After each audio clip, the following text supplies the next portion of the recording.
we get started, I'll let you know I had planned to give you my explosive rant on those two school districts that one of the school districts that failed to intervene with an autistic child in the Houston School District, and looking into the prone restraint law in Ohio.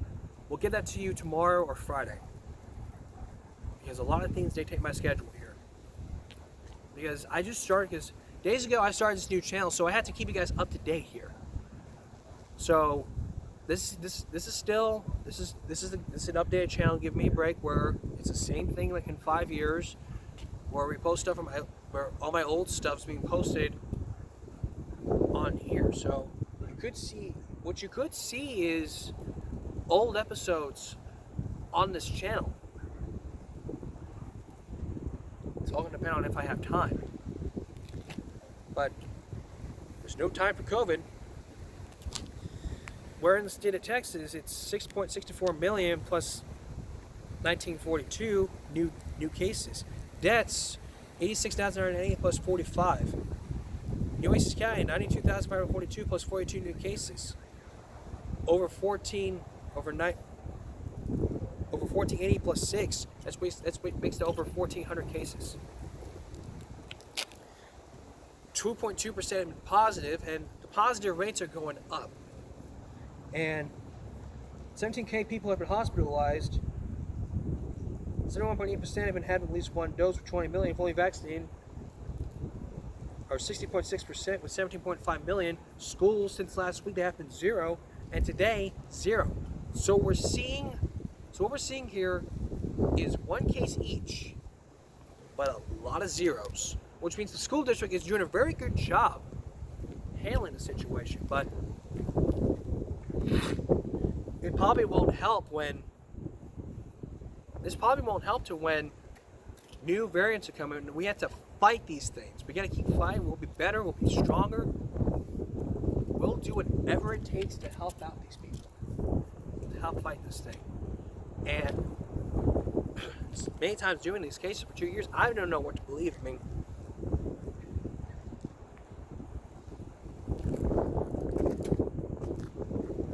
I don't know what to believe. But a lot of people are being vaccinated, and a lot of people are fighting this virus. So kudos to Five Bluff for stepping it up. They update their cases every day, but each day they haven't. Last week they didn't update their case because of spring break, but spring breaks, you need to take precautions. The TSA guidelines say they're going to end their mask mandate in April, which is weeks away. Which we are a week away from the end of March. So far we're at 2, the lowest number ever, which is good. Which means schools are doing somewhat enough for what goes on.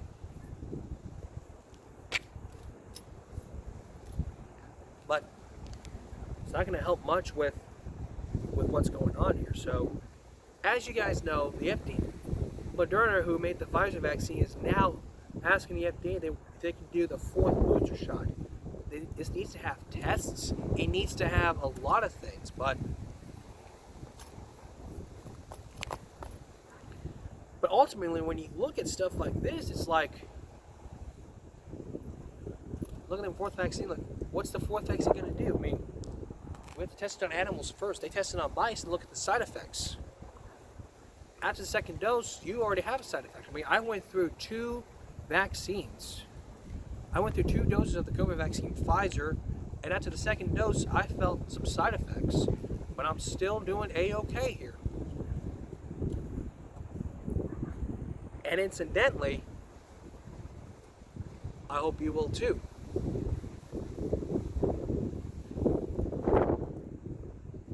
But until the case is lowered, or sometimes go high, we have to keep following these tips. And those tips include, like I've said for 2 years, you need to make sure you wear your masks. Masks are very, very important here.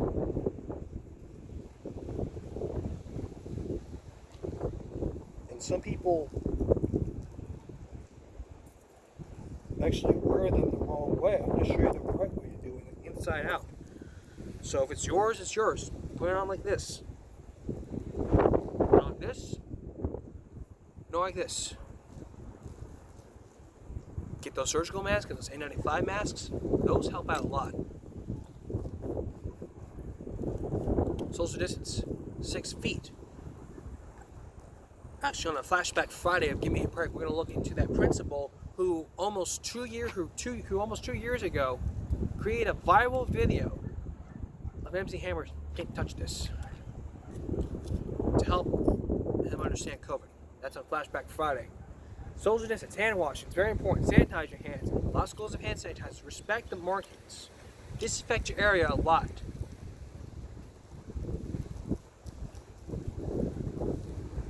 Also, when you're riding transportation, same thing, whether you're riding the bus, the subway, the plane, respect the mask mandates unless you have a medical condition.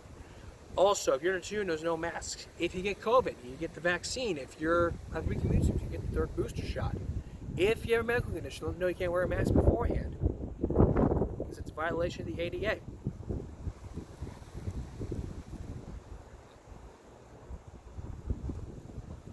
Also, if you're quarantined, make sure you stay at the house.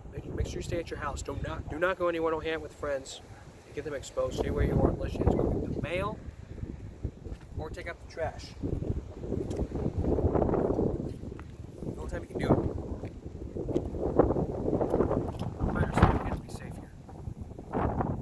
Yeah, I know it's too windy here, but we're trying to survive this. But okay, when we come back, our Classroom Confidential. We talked about it many years ago on my old channel, but this new channel is an updated one. Revisited. So we're going to revisit this. We're reviewing. In other words, we're revisiting. Don't go away. It's the first week of kids back in school after spring break. A lot of things have been happening, including a lot of things happened the weeks before, the months before, especially coming from court. Just today, just hours ago, Ethan and Jennifer and James Garland were back in court in this 11-minute thing. We'll give you that on the second half of the show. We'll give you the very latest, but it's been a week of school stories in the news. Everything, hot debates about hot lunches, how to stop bullying.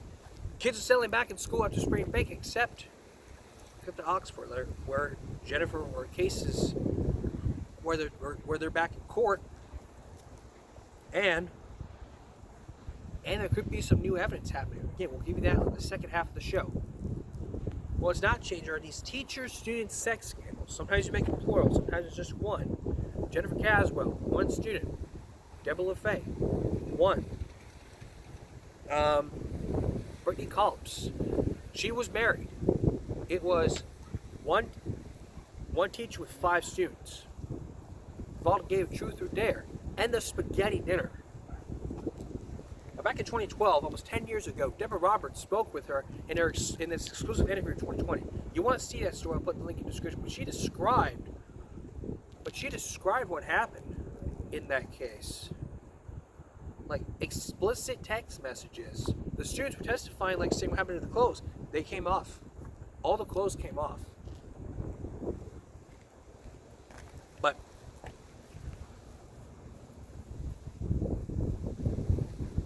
I mean, she could register as a sex offender. Which brings us to this next case from back in 2014. In 2014, you may remember this name. Jennifer Caswell, who was known as Mrs. Saxton to her students. It was only one boy came on to her. He was in the 8th grade and she was older than him. Now mind you, in any of the 50 states, that's statutory rape. But there's a twist to the story. If you saw the exclusive interview with Dr. Phil, you would know what I'm talking about. Or you may have heard about the case from years ago, to where the teacher where Caswell had resigned because he wanted to continue the relationship. But in that interview, she said she could have stopped it. She should have stopped it right away. Stupid is not a big enough word to describe what's happening here. So new school year approaches and tell your parents, I love my teacher. Great. Well, your parents are like, great. I hope something happens. But from where she lives, she could register as a sex offender. she already filed him for divorce. Because the only reason why is because she didn't feel as much. She never got hugs. She never got kisses. She would never hold hands. What her husband would do, her ex would do, was sit in there, play his Xbox, whatever he wants. But in the case of the student and the teacher, well, the dad was very apologetic, for one, and they invited him over to this house. What were they apologizing for? Because he resigned. That's the reason why they were apologizing for. Come in, watch a movie, and then cuddle. Then when summer came around, he went to summer camp for like months, and the relationship could have been separated, but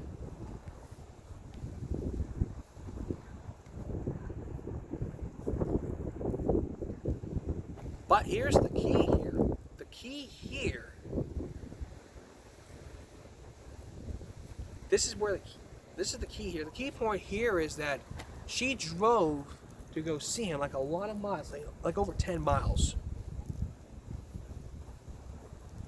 To go see him. Then the police showed up. And like, what are you doing? You're going to go see a friend. And then at the time, the student denied this. But months later, he confessed. And now he's looking at she's looking at a lot of years, and if convicted or prosecuted, she could register on a sex offender list for the rest of her life. And that is very troublesome. So the question of the day is, should we see more cases of teacher-student sex scandals? That's the topic question of the day, and it's going to be posted in the community after the show. And you can log on to jcarmen67.wixsite.com/givemeabreak to comment or vote on the post. But then come back to me, because there's a lot of school pranks happening from over the years, and it's time we gotta stop. Don't go away. It used to be high bar for the class clown was getting everybody to laugh. But that is so 1980s. Nowadays, you need props. You need a camera. You need your own YouTube channel. You can even use some livestock. But mostly, you just need a wicked imagination. Back to school's back. First week back to school and back to school after spring break. And guarantee kids are already patching some hilarious hijinks. Eric Striffner was the prank master of all time from years ago. The courtyard dance prank. The school nurse prank, where every time the guy called you, you start dancing. That was going on. I can't stop dancing.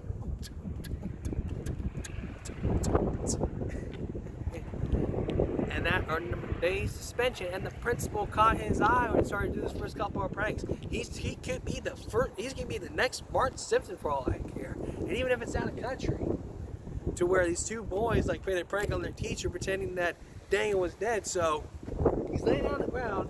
He gets the fake blood, pours it, and the chair comes flying down. And all of a sudden, she's going, turn off the camera.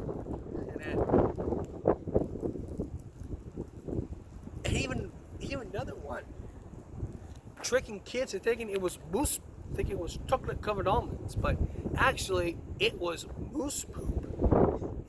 No lie, it was actually moose poop. You just ate moose poop. This is borderline TMI, to be honest, but this is what 2020 reported back in 2012, which was almost 10 years ago. But which brings us to our last one, where this kid had a lot of counts for like getting those water bottles in the trash can, and what had happened was like really water balloons. And now you can go online and look up these pranks, but like a lot of these school pranks happen, like the silly string on the lockers. You also have the desks on the roof. The whole classroom filled with foil. The doorstop glued to the door. Post-it notes in the locker. And in foreign countries, they bring the like livestock. Like they actually sneak a cow in the school.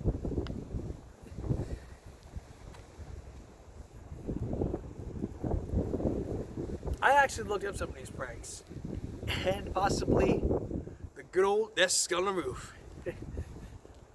Like how did, and even one especially from years ago.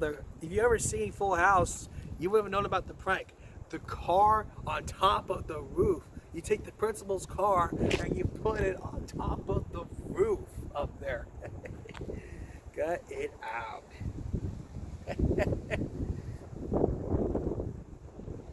So in the case of the ROTC kid who received years, and the case was dismissed, charges were dropped, but I don't know if he could face that years, but his ROTC scholarship was on the line here. But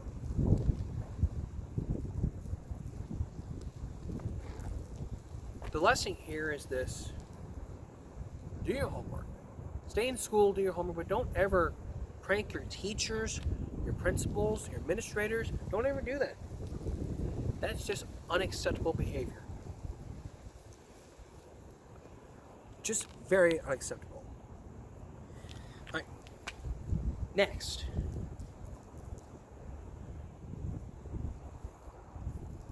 Next on the program, how would you feel about being suspended for sexual harassment because you thought your teacher was cute? Or for doodling on the desk with an erasable marker? America's Most Wanted? Look at that when we return. Imagine going into the post office and seeing these crimes on those 10 most wanted flyers. Classroom edition. Burping. Doodling. Throwing a tantrum. Telling your teacher you're cute. Bad behavior to be sure, but is it worthy of arrest at 5 years old? Everything that's listed are crimes that get kids handcuffed by police. Of course, we want law and order in our classrooms, but at what cost? So let me tell you something. Bad things can happen in our local schools. Guns, drugs, bullying. If you saw from all those videos on the internet, classrooms can run amok. So it is for good reason that more and more police are in hallways and classrooms all over the country. But in this climate of controlling behavior, have we crossed the line here? Case in point, 10 years ago, the Texas girl in the news became spanked. 19 out of the 50 states legalized spanking. The 91 in Custodia, North Carolina, suspended for sexual harassment. Because, get this, he was overheard telling a friend that his teacher was cute. The school later apologized and forced the principal to retire. And almost 7 years ago, back in 2005, the 5-year-old girl was arrested by St. Petersburg, Florida police for throwing a tantrum in preschool. Advocates say that a combination of cops and kids in the classroom is having all kinds of unintended consequences. Some of them so ridiculous that you literally can't make this stuff up. Take the case of Alexa. She was just 12 years old. Alexa was arrested at New York City Middle School. She was searched, handcuffed, and taken away by 4 of New York's finest. She had a very bad nerve to attend a school with a 0 tolerance for graffiti, and as her mother would tell you, a similar score in common sense. She said the school officers searched her, made her take some of her clothes, and they didn't just call her mom. They called the cops from the precinct across the street.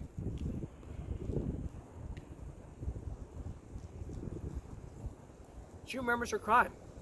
Doodle on the desk with an erasable marker. Maybe you find it hard to believe how a little girl would get arrested for just writing on a desk. After all, it's not like she just pulled out some heinous crime, something really excusable like illegal burping. Francisco Montano played baseball. He's a slugger. But years ago when he was in middle school, he says he got busted for burping. The school and the police say it was more than that. He was disrupting the class and refused to pay attention. And for that, got arrested.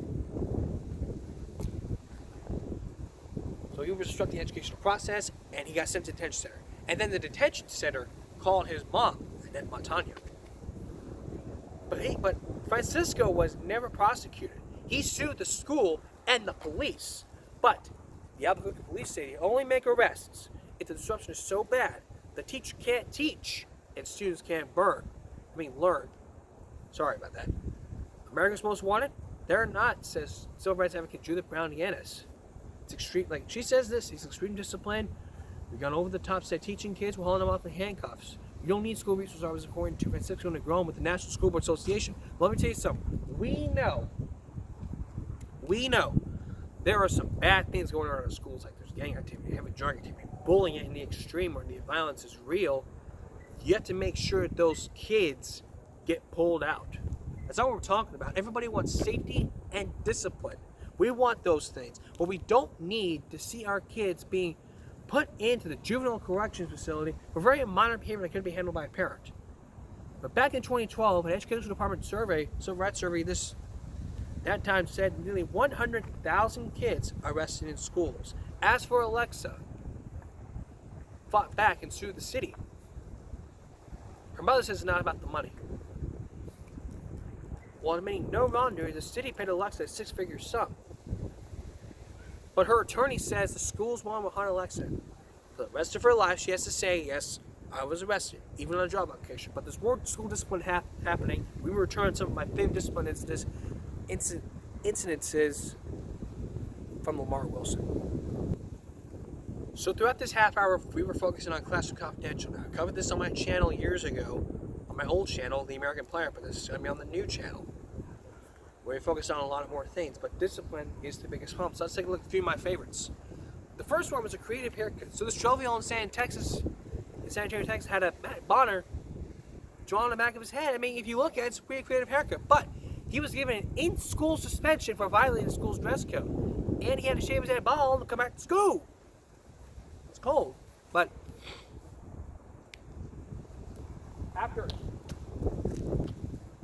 Matt Bonner saw it on the news, he gave the kid playoff tickets and autographed swag. Next one was hugging a friend. No hugging policy, including a school which had a hugging policy. She was suspended for hugging a friend.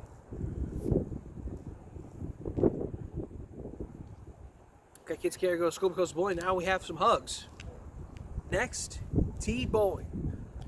A group of students at his T-bowling stands. You don't know what it is? Let me real quick give you what it looks like. A group, it was just 4 of them, but then 45 others joined in, and they got suspended for causing a traffic jam. But actually, if you think about it, T-bowling, it's really, really stupid. Next one comes with a 6th grade student who was singing "I'm sexy and I know it" to this girl on this lunch line. He was suspended for sexual harassment. He's 6. If you would sing Billie Jean's "Not My Lover" and you too would turn out okay. I don't even know that Michael Jackson dance. The one we talked about with that student who was, that 9-year-old who was suspended for sexual harassment, he just called his teacher cute. All he said was, "Miss Taylor is cute." Next one was just holding the door. This person, was a fire happening, and she held the door, but it was an emergency door, and she got suspended. It's not outrageous. It's not right here. Up next, horrible cafeteria food. We talked about this on the last channel, but a lot of things are happening. Stay with us. They are time-honored high school traditions. Horrible cafeteria food and food fights. Maybe because the food is so bad. But years ago, it had to be healthy. Big Brother in those cafeterias are counting calories, so kids are fighting back. You look at this story from years ago, there was a video, a viral video that was talked about. He took the hit song "We Are Young" and changed it. We wrote the lyrics into "We Are Hungry." But Matt Gumman from ABC 2020 took a look into this, looked at that video, and limited the number of calories to 850 for high schools, and a lot because a third of the youngsters are obese or at risk of being obese. This was when Michelle Obama was the first lady, and when Barack Obama was president. But the new federal government shifted the lunch tray around, gone a right bowl of potatoes, a lot more fruits and vegetables, whole cup of fruit, whole cup of vegetables, and they look at that and go, okay, you're required to. I mean, if you looked at that chicken quesadilla, a few lonely specks of meat, disgusting. It's no wonder kids are just tossing away those school lunches, turning into the food underworld. For high schoolers, they just went across the street and called it junking up. Secret stashes stored away in school lockers. But if you go back and get seconds, you go back and get seconds. But if you're leave lunch hungry, you can't even leave lunch hungry. Like, the more calories that you intake, the less energy you have. Like, that was when Michelle Obama was president, and a lot of things have happened. Maybe the teens can take lessons from the younger kids, and even from other people. We'll be right back in a moment. Just to give a quick recap, I was going to give you my explosive rant to the Houston School District for not doing their part in an autistic child, or an autistic student, non-verbal autistic student, but it got delayed because these things dictate my schedule. I mean, this is a revisiting channel. I mean, this is a brand new channel I just created last week. And we could be revisiting some topics a lot of times. So you're just going to have to bear with me. We could do it tomorrow. We could do it on Friday. We don't know. But make sure to look for that. And I should point out that the only reason why we're here is because we're looking at almost finished product from this one. Like, if you haven't watched the show, this cost over $800,000. And about years ago, back in 2020 when the pandemic hit, they were going to spend $500,000, so teachers couldn't get their raises. And former Superintendent Joe Kelly said this: "I ain't playing basketball and you don't give me a raise." That time the board said, "I vote to reject all bids," and at that time they shut the area down. But Progressive came out on the scene when Velma Solis Garcia became superintendent. And at that time, they went with Progressive's bid and started rebuilding this. It took over months, but it's still not done. They still have to smooth everything out. So, it's supposed to be done by February, but it could be done in February. So, we don't know when it'll be done, but we'll get some answers. We'll keep looking into this and give you more details as in advance. Okay, if I don't do this rant tomorrow we'll think of something. We'll think of something else tomorrow. But in the meantime, that's all of this edition of Give Me a Break Tuesday. We'll see you again tomorrow for Give Me a Break Wednesday. Follow us here at Give Me a Break and YouTube. Make sure you subscribe to the Give Me a Break YouTube channel with likes, comments, subscribes, and post notifications turned on so you won't miss a video. The wind has cooled down now, and a perfect end or a perfect night. Speaking of night, good night, everyone.